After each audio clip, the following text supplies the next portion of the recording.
Susunod po nating storya, hindi lang pala ang national elections ang pilit na pinapasok ng mga kandidato na may mga kakaibang dating.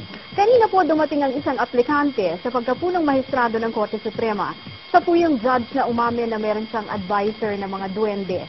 Yan ang story number 3 ni Andrea Bautista.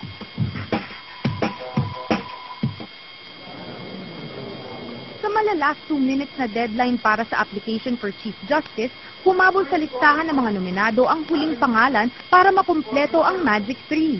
Si Judge Florentino Floro, ang hukom na sinuspende mismo ng Korte Suprema dahil sa mga panyero niyang duwende. Because the Constitution requires 3. Minimum of 3. The DCC cannot submit a list except for 3. Only 1 applied, Corona. Kung ang mga automatically nominated justices sinabing tatanggapin lang ang nominasyon bilang kandidato na papalit kay Chief Justice Renato Puno, basta't hindi si Pangulong Arroyo ang mag-a-appoint sa kanila, si Judge Floro walang problema raw kung si GMA ang pipili sa kanyang Chief Justice. The Supreme Court must not be dictated. The President has co-equal power with the Supreme Court. And if he acts, only the Supreme Court can TR her. Graduate ng Ateneo, number 12 sa bar, naging judge sa Malabon.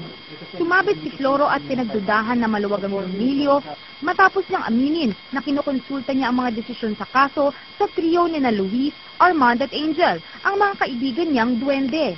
Kasabay ng kanyang paglitaw, nominado din ni Floro ang mga SC Justices na nauna nang nag-back out, tulad ni na SC Justice Conchita Carpio Morales at SC Justice Arturo Brion. May prediksyon din si Floro sa presidenteng gusto niyang mag-appoint sa kanya kung sakasakali.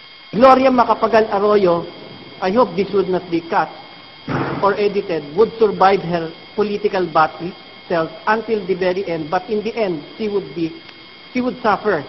Hindi naman nagkomento ang tagapagsalita ng Supreme Court sa aplikasyon ni Floro na maging punong mahistrado. Andrea Bautista, The Evening News.